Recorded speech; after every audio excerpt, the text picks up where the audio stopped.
Welcome to another edition of Blue Monday after what we can safely say was a fairly eventful weekend for the Blues. It felt a little bit like we got the Merseyside derby back to what it used to be. Lots of bad tackles, lots of contentious issues, and here's some goals at Goodison, which we haven't had for a while. Joined by Matt Jones, as ever, just to look through the weekend action. Thoughts on it, Matt? I know you've done a lot with Dave on the breakfast this morning and some post-match, but are you exhausted? I'm knackered, mate, yeah. We were just saying that before we came on air. Like I sort of got to last night, and usually on a Sunday, I'm well up for staying up late because I love Red Zone and watching the NFL. And I can battle through on a Monday, getting up early. But last night, I was absolutely floored. I think it's one of them, the build-up was so much, and we obviously did so much content and chatted to so many different people about it. And the games, like in the last few years, they've been like really rubbish at Goodison, haven't they? And they always thought like, oh, what was the point in all that hype and excitement for it? But this one, I was up in my living room. I thought we'd lost it, and then I thought we were going to win it at the end with that free kick we got. I was thinking, oh my god. So yeah, it was one of them. It was a bit of a mad one, but yeah, just left me feeling exhausted. But we're both having a Monday red wine, aren't we? Yeah, I think we definitely need it after that. Absolutely, right, yeah. Funny you said about us going to win it at the end. Mark Mosey put a tweet out today saying, "Imagine if we'd won it." And my immediate reaction was, I thought, well, I actually think we've been throwing this derby for years now because it's just not worth the points. Even if we get it, not worth the hassle, is it? I mean, the fallout after this one, I can understand. If we were in that position and we'd had a goal disallowed like that, which we basically have been innumerable times in innumerable derbies, we've had the luck go against us. And if we'd have lost the star player, you are gonna be angry about that. But the fallout after it has been absolutely ridiculous. I mean, to levels I don't think we've ever seen before. And the witch hunt of Jordan Pickford. Now, we call it like it is with Pickford, and he gets a lot of stick off us because he's erratic and he's dodgy. But I think that foul on Van Dijk was just him being erratic. He came out and spread himself as a keeper would in that situation. 9 times out of 10, the players collide, nothing happens, or he makes the save, nothing happens. The way some people in the press, and you're talking big journalists here who probably should know better. You're talking big fan accounts for Liverpool who definitely should know better as well. You've just they're trying to label him as some sort of assassin, aren't they? And it's just mad. Yeah. I mean, the thing we should definitely say here is that Jordan Pickford is obviously not the victim in all this. It is Van Dijk, and it's horrendous what's happened to him, of course. And as much as you've seen some accounts on social media reveling in it and stuff like that, that's not whereabouts, and certainly I'm not one to celebrate him getting injured. That's ridiculous. So Jordan Pickford is definitely not the victim here. That's the first thing we should say. But in the same breath, I spoke to David Priest about this earlier. People want to go listen to that interview. It's on the Blue Room and the Blue Room Extra. And he sort of said that he just can't listen to people saying that this was intentional or malicious, because effectively what happens there, it's a reckless challenge and it's a straight red card. That's absolutely no doubt about that. But to say he's gone in to try and injure Van Dijk or put him out for the season, I'm not having that either. It's insane. And like you said, I knew we'd be talking about this, so I've got some of the examples up today that we've seen. So Graham Souness said that Jordan Pickford effectively committed an assault on Virgil van Dijk. And that was on Sky last night. And even Jamie Carragher basically said, give your head a wobble, lad, what are you talking about? Tony Crascarino on TalkSport said the challenge was as bad as the one Roy Keane did on Alf Inge Haaland. As bad as the challenge that Roy Keane did on Alf Inge Haaland. Probably the worst tackle in the history of the Premier League, would you say, that one? Yeah, definitely. Well, Keith Hackett came out and said the same thing in an interview with the Mirror. And it's like, to equate what Pickford did, as you said, I mean, I fully agree with you. You should have got a red card. We got really, really lucky in that instance. We could have had a penalty against us, red card, 2-0 down in 10 minutes. Game's effectively over at that point. But to equate it with that tackle on Inge Haaland, which Keane has come out and said he deliberately went to do, and, ended the fella's career, it's out of order. It really is.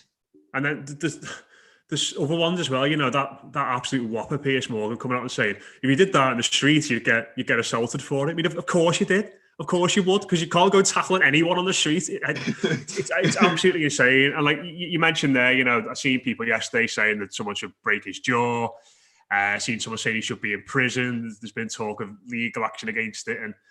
And listen, it's one of them. It's a difficult one to talk about because, like you said, And like I said, Van Dijk is the victim here. And Pickford, if anyone wants to give him stick for a tackle or say he's reckless or say he's a crap goalie, fine. That's all fine. Because I think all those at the moment, it's probably true. It was a dangerous tackle.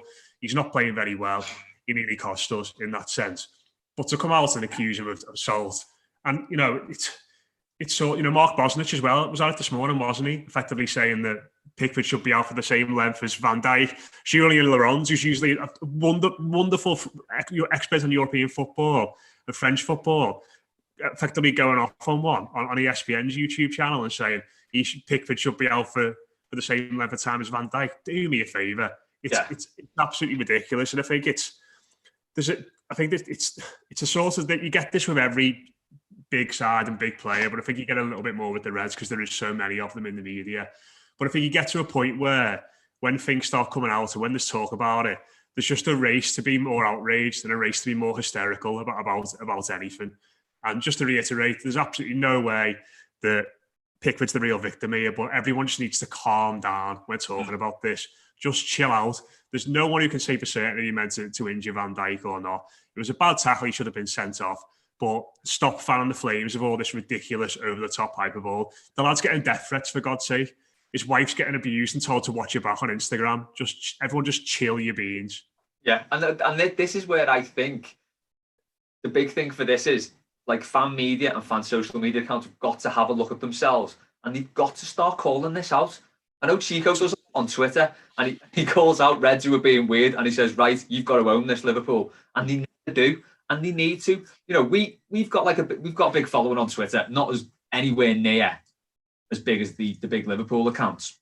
But if one of us went on that account and put something out akin to saying he needs slapping in, if you see him in town, do him in, or anything like that, there'd be 4, 5, 6 of us right straight on that person's back saying, you can't be saying stuff like that back in. Yeah. I think there's a duty of care from these accounts to rein it in with people instead of just going for clicks and fanning it.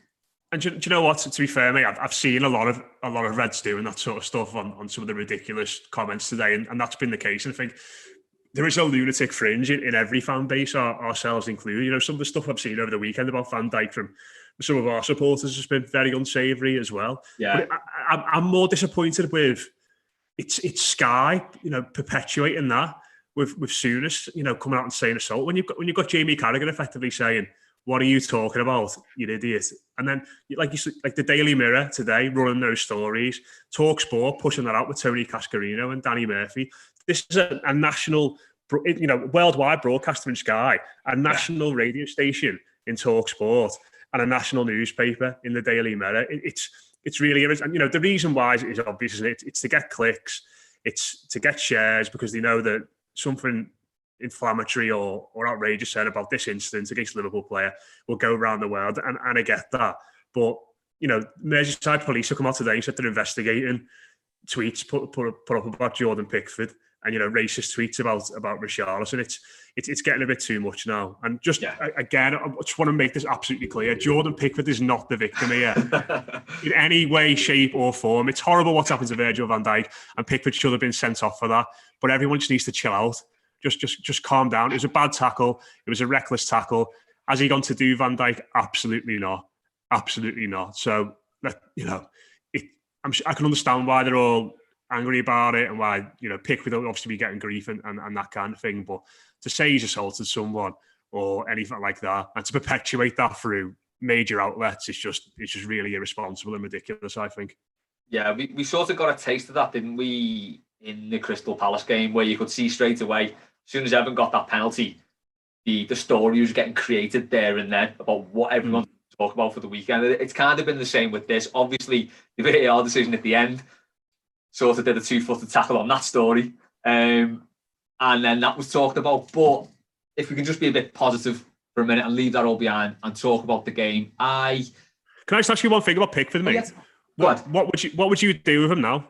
Like, how do you handle this situation if you're Everton? Because I think the one thing I'm worried about now is he's shown since the World Cup effectively that it seems like the more scrutiny that comes on him, the worse he gets, and he can't really handle it, and he struggles to handle that focus and that, that sort of look into the naivety of his game and his character. while we've said some of it's obviously been too much over the last few days, you can guarantee he's everything he does. Going up into this game, Ancelotti's going to be asked about it this week. Everything he does in that game against Southampton at the weekend is going to be micro-analysed.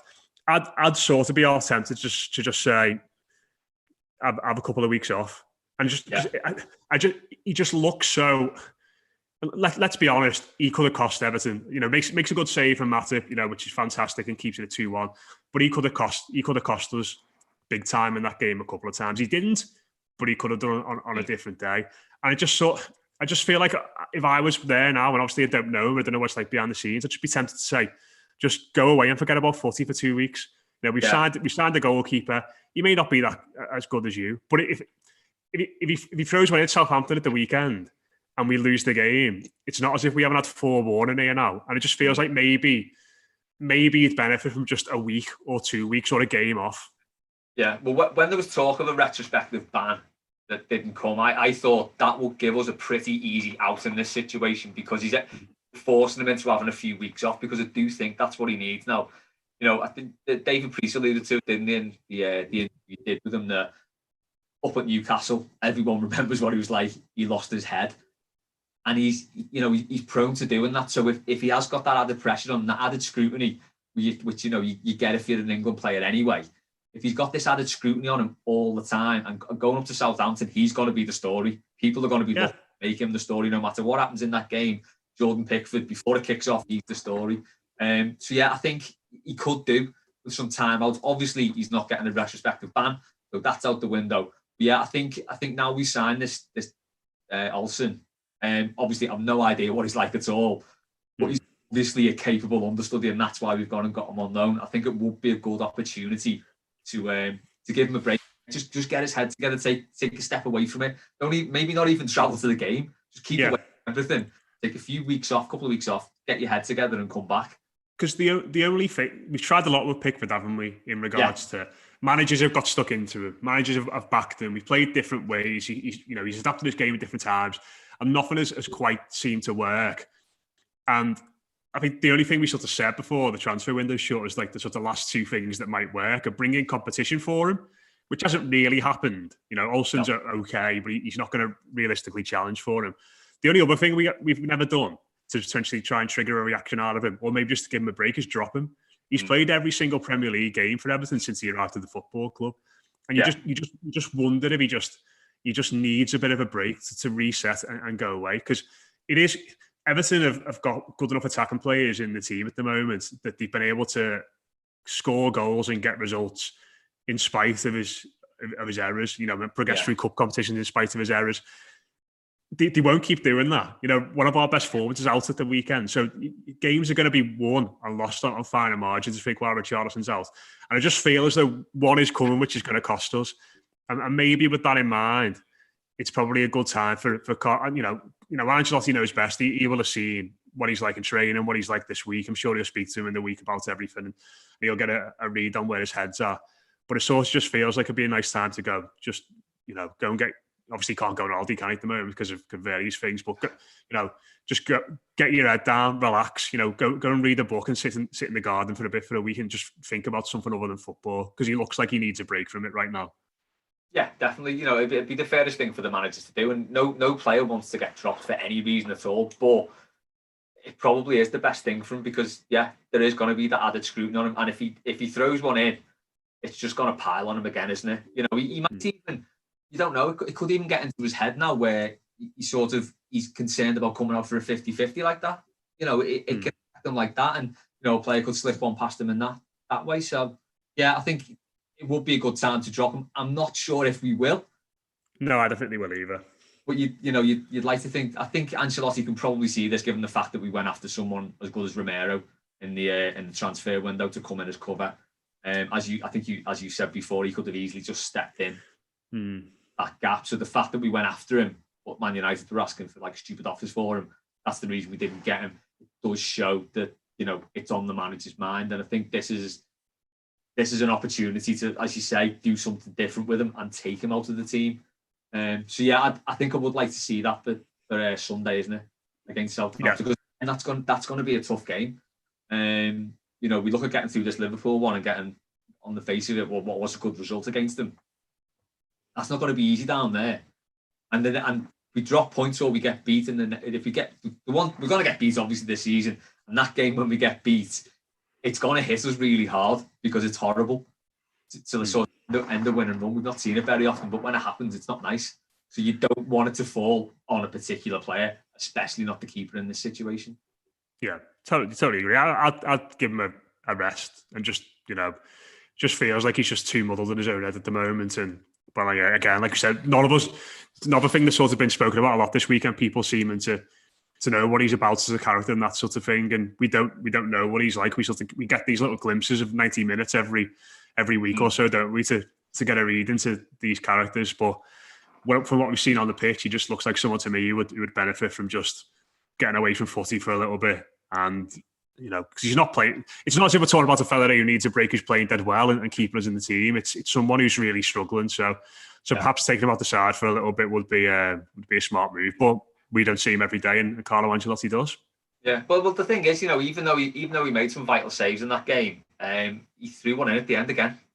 I think we all. I mean, I was watching with the kids, and like I think after he made that save off Matip, Joe was like, he's playing really well today, isn't he? I was like, yeah, but there's still a good chance he's going to throw one in at some point, because you just you can't read him at all, can you? It's like it's sort of getting to the stage where we were not quite as bad as where we were with Tim Howard, I wouldn't say, but there's a mistake in his game, and that was a routine save at the end there, and we spared his blushes, because again he would have been the story again then, that he's let another one in right at the end of a Merseyside derby, which he did, and we got let off big time because of the offside, which incidentally I would say is offside because that's the rule. It's a stupid rule, but that's why VAR was brought in. Manny needs to roll the sleeves up, I think, doesn't he, or something like that? Well, that's it. Well, I thought just looking at the handball rule, which says it's the sleeve cut off. What if you got long sleeves on? Maybe that's something they should do. Yeah, everyone in long sleeves next game. See what happens. Just batter it. Stefan Honcho made a career out of that for the Reds. Yeah, I know. Oh yeah, dear me. But should we talk about the game? Yeah, cool. Yeah, because I was thinking, watching the game, I think it was disappointing because our performance wasn't up to the levels that we've had this season, but our opponents haven't been up to the levels that Liverpool were, because that's probably as good as they played this season. I've watched a couple of games in them, and that's the best I've seen them. They never let it be said that they don't care about this derby, because they've been doing this for years. They've been turning up and properly flying at us straight out the traps, and they did that again at the weekend. So I think we did well to get a draw out of it. They've come to Goodison and scored 2 goals against us and gone twice. Previous seasons, we collapse under that. They go 1-0 up, we collapse. They go 2-1 up, we definitely collapse. So the fact that this team, is that the 5th or 6th time we've gone behind this season and come back? I think it's the 3rd time, I think, is it? I'm sure they said on the telly at the weekend it's something like the 5th time gone behind this season, which does sound a lot actually. But we've come back from behind on numerous occasions this season, which we just weren't doing under Marco Silva, were we? Did we go like 40 games and we came from behind? Points. Yeah, it was ridiculous, wasn't it? Like that. Yeah, that game at Watford, wasn't it? In February was like the first time in forever that we'd done it. So yeah. Do you know what? I like that. Talking about the Pickford tackle again, but like the actual moment of it, I think that stoppage there saved us a bit, because we were properly on the ropes, properly on the ropes, and like they're the best team in the country by a mile, and they flew out to the traps and played at their best, and it was just like we just got to cling on in and get through it somehow. And it would, that stoppage sort of sapped their momentum a little bit. Obviously, it gave us a chance to reset, and Carlo to have a chat with the players, and yeah, I think that stoppage was vital, really, because they were, because Henderson has that header, doesn't he, which he just misses just before the Van Dijk tackle as well, which Dean heads it. Yeah, he gets back in and gets the clearance on, doesn't he? Yeah. Yeah, it was looking really ropey there, but I think it was one of them where you come away from it talking about the spirit and the mindset of the team more than the performance and the quality, isn't it? Because I think sometimes you just got to say, if they turn up and play well, you need a bit of luck, and you need you need to cling on to be able to get a result in it. And we had the bit of luck, and we also clung on at times as well. It was looking ropey, but they managed to stay in the game and they managed to fashion chances. And I think what was different was from past derbies where we just sort of been penned back by them, is that it always felt like we had a goal in us at any point when we could get it forward. And when we had those little instances in the game where Rodriguez got on the ball, or Digne scampered down the left-hand side, or Don was able to hold off a couple of players and bring people into play, we did look like we could score goals then. Because even though they dominated the first half, there's that moment where Calvert-Lewin gets through and has the left-footed shot, which is weak. He has the one which Adrian pushes wide, doesn't he, which leads to the corner, which Keane scores from. We had moments there. And then the second half, we played better. Rodriguez... It's basically they got him on the ball more, didn't they? Like Rodriguez just started to think, right, I'm not getting the ball here. I'm just going to go wherever the hell I want for a bit. Yeah. And he's popping up on the left-hand side, isn't he, for the equalising goal, which wasn't his position. So, yeah, I think they made it really hard for us. The better team on the day. But, like you said, this Everton side are resilient, and they've shown a lot about them. And they can, while they didn't bring quality throughout the 90 minutes of the weekend, they brought it in key moments. Really brought it in key moments, and Rodriguez brings it for the equaliser first time round, and then him and Digne bring it again, and Calvert-Lewin for the other time. So, yep, it's nice. It's probably our worst performance of the season against the best team in the league, and we've managed to come away with a point somehow. And given the fact that look at the players who were carrying knocks into that game as well. Mate, Coleman was one, Yerry Mina was another, Luca Dean, he got a knock as well on Wednesday. Alan was coming back from an injury. Gomez was coming back from an injury. Richarlison had been injured in the game against Brighton beforehand as well. Rodriguez has been halfway around the world. I mean, it's you're looking at pretty much the entire 11 there, which has got some kind of obstacle put in front of them in the build-up. So yeah, fair dues to them. It was they clung in. It wasn't pretty at times, but we've got goals in us now, and that's going to give us a chance of winning any game. Or drawing any game. Yeah, I think it does feel like a win, doesn't it? I think the game, actually, aside from scoring the last minute equaliser, that is definitely the best way to draw a football match. Sort of controversy at the end, because I was just, as everyone was, obviously just distraught that it's like, we've done it again. We've come twice against these. We've not necessarily matched them, but we've done enough to stay in the game, done enough to get the draw, and then that happens at the end, and it was just like, we've gone and done it again. Mate, it was. I mean, we've done a lot of balanced chat here, but that Jordan Henderson's face was hilarious, wasn't it? Oh God, yeah. Oh, just. There's that video doing the round today, isn't it? Like the raw camera footage where he celebrates and he's like, "Where's the camera? Where's the camera?" Yeah. He goes up to it and screams down the camera, thinking he's Steven Gerrard, and then obviously it gets overturned. You can hear the Everton bench screaming their head off in celebration, but just bless him, his little face just absolutely sagged, didn't it? But it's the new Stevie G knee slide, that the Hendo scream, yeah. But a serious point on it though. When this was introduced, I remember the conversation. I think me and you did it on one of these, saying every team is going to get stung. Every team's going to get stung with a last-minute ridiculous offside that you think that's not offside. How's that been given? And it's happened to us, obviously, at Manchester in the Manchester United game and in the campaign, and it was horrible. It was horrendous, and you did feel like a proper sense of injustice against us that day. This one is probably just as bad, isn't it? To be fair, but it's on a wider point. It's grim that if we ever score a last-minute goal like that, I won't be up. Like these head the balls on Twitter filming themselves on video. No, I wouldn't be doing that in the privacy of my own home, celebrating, because you'd be thinking, something's going to come up here, and that's not good. To have that puritanical feeling of just a rush when you score a last minute goal like that. As much as I'm glad it happened to them at the weekend. It's not great for footy, I don't think, is it? No, it's not. I mean, that's not what the offside rule's about. The offside rule's literally to stop people goal langing. So, I was saying to the lads at footy tonight, because half my team are Reds and half my team are Blues, and like all the vets came up to me and were like saying, that wasn't offside, was it? I was like, well, yeah, it was. I said, because, when VAR came in, it was like, right, this is a definitive decision. You're either offside or you're not.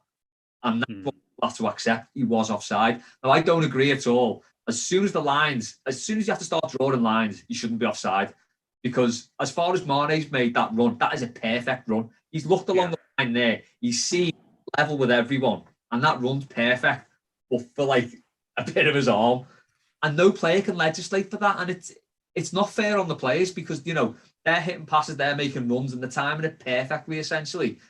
But because you do it freeze frame and say, you know what, actually, no, you were a millisecond off there. It doesn't seem right. It's not in the spirit of the game, but that's what the law is. And if we're going to have VAR making decisions like that, that's what it's got to be.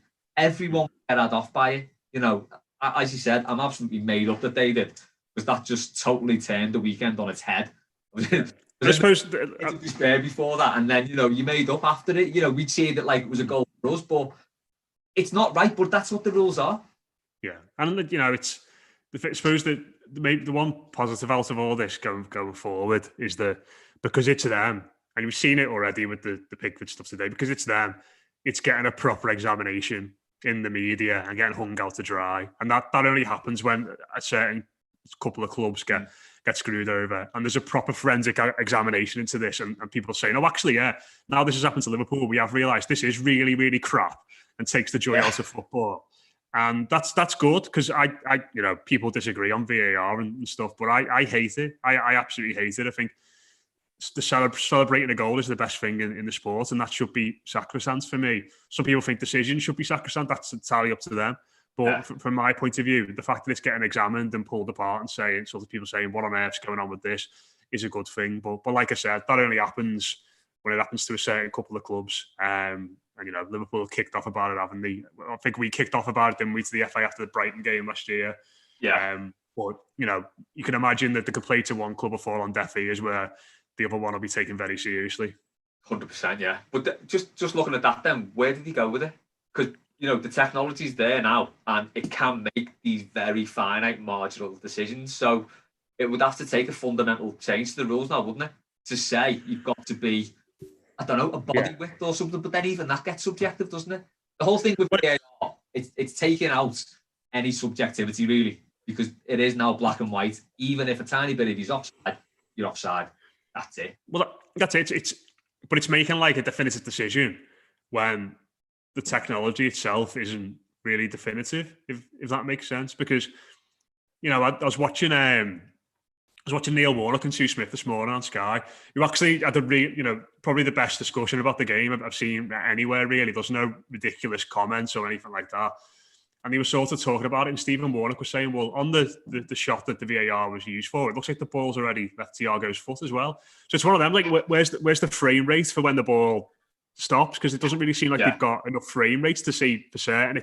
I've said this loads of times, and, you know, we're not getting up in a big huff against the decision that went against Liverpool here by any means, because, you know, that's not what we're about. But we've said this on shows in the past. You know, how do you know when the ball's left the foot? How can you tell the angle is absolutely perfect? And you can't do that. So hopefully something gets done about it, because I hate it, mate. But, you know, if it keeps, you know, screwing them over in the last minute every week, then I don't mind it so much. Oh, I'm all for it in that regard, definitely. Before we go, can we talk about James Rodriguez's diagonal passes? Yes, let's do that. They were insane, absolutely insane. So, you know what? Like, I've got to a point like where it's so, like, every time he winds up for one of them, I'm sort of thinking, oh, it's never on that pass, and then it comes up like the one that, for the chance that Dom just misses. It's out to Dean. Yeah, I just think what's he doing there? It's never on, and then you see the ball leave his foot. It's like a fucking tracer missile, isn't it? It just flies. It's like the perfect position. It's the arc on it as well. It always just drops over the defender just enough. And exactly. Just on that, by the way, if Dominic Calvert-Lewin goes down there, he's got a case for a penalty. Yeah. I've seen people saying about that actually as well. Definitely. Yeah.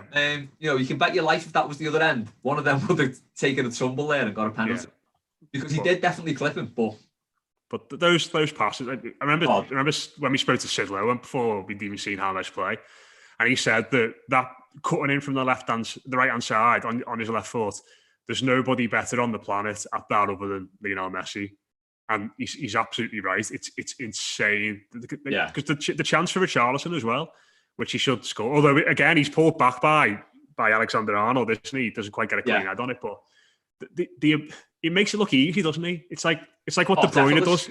Obviously, De Bruyne does it from the right-hand side, but he whips it the other way, doesn't he? Because he's right-footed. But you look at it and think he's just on the money every single time he gets into that position and puts the ball into the box. And Rodriguez's consistency with that pass and passes and to find his man constantly, he is a wonderful footballer. He's an absolute joy. I can't wait to watch him again on Sunday. He's phenomenal. And I love the way at the weekend as well, where he's sort of got that authority and that freedom where the manager trusts him to just say, well, I'm not getting on the ball. I'm just going to go and I'm going to go where I want and where I can influence the game. Because he's good enough and intelligent enough to be able to do that. And his ability is just, it's absolutely stunning. Some of the passing range he's got. I just love watching him. Yeah, you can see why Ancelotti keeps going back in for him wherever he goes. Because he is just a stunning player. And, you know, he wasn't really lauded as much as he should have been by the press. He was by us. I still can't believe he plays for us. But he wasn't seen as like a proper world-class sign, which he undoubtedly is. I think him and Kane have probably been the best players in the league this season. You know, yeah, he's absolutely ridiculous. Like he hardly had many touches of the ball at the weekend, but the amount of time he got on the ball and just found someone and made the chance happen. You know, all our big chances at the weekend come from him, don't they?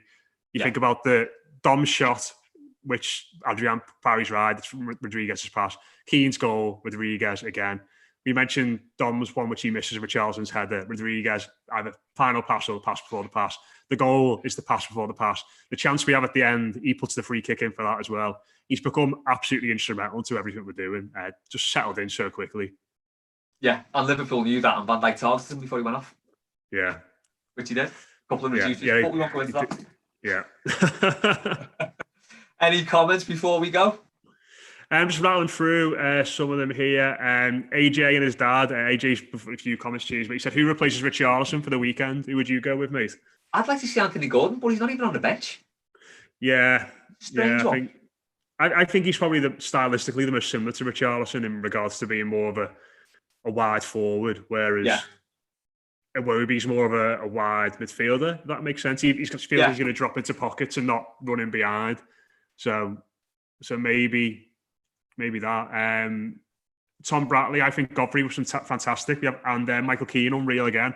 Hardly put a foot wrong under Carlo. I think those two probably deserve a mention as well, mate. They're both great, weren't they? Yeah, Michael Keane's been outstanding. And I think we were saying at the weekend, he should be looking at getting 10 goals now this season.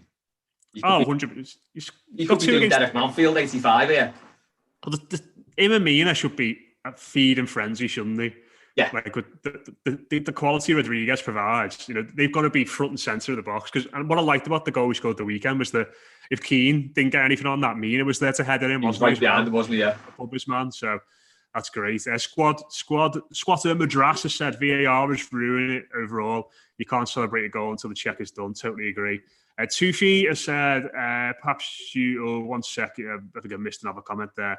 There's no way we've been down in 5 games this season. I can only think West Brom and LFC when we went a goal down. I think that's probably, I think on BT they were saying that we've been pegged back quite a lot. I was going to say, I will caveat that with the fact that it was on BT that the stat came from. So Absolutely. We've had a lot of questions about Kenny or Godfrey at right back at the weekend. Probably, I think Carlo name-checked Kenny, didn't he, after the game at the weekend, saying he's fit again. So feels like a bit of a 50-50 one, that. Tricky one, yeah. But I think they sort of alluded to it, didn't he, this morning, saying he thinks Godfrey was a lot like Lescott when he in a left back, which you can see with the size of him and that. I'd like to say he did well. He did well at right back there. Thankless task coming in against Mane out of position. Yeah, really difficult. And we'll do one more.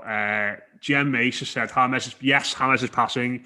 It's not how he can see that and then actually execute a pass that makes it there astounding. I suppose that's, you know, so many Merseyside derbies have been just attritional scraps, haven't they, down the years. And I suppose from our point of view, it was nice to see James light the game up, and Thiago sort of did the same for them, didn't he, as well? So nice to see technical footballers still being able to thrive in what was a chaotic, mad football match of loads of nasty tackles.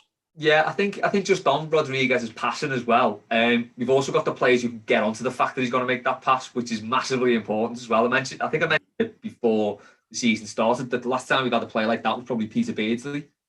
Yeah, and he passes, but the players weren't good enough to see them, so he was hitting passes that weren't going anywhere because the run wasn't made. Now we've got players who are looking, thinking, right, he's going to do this and get onto it.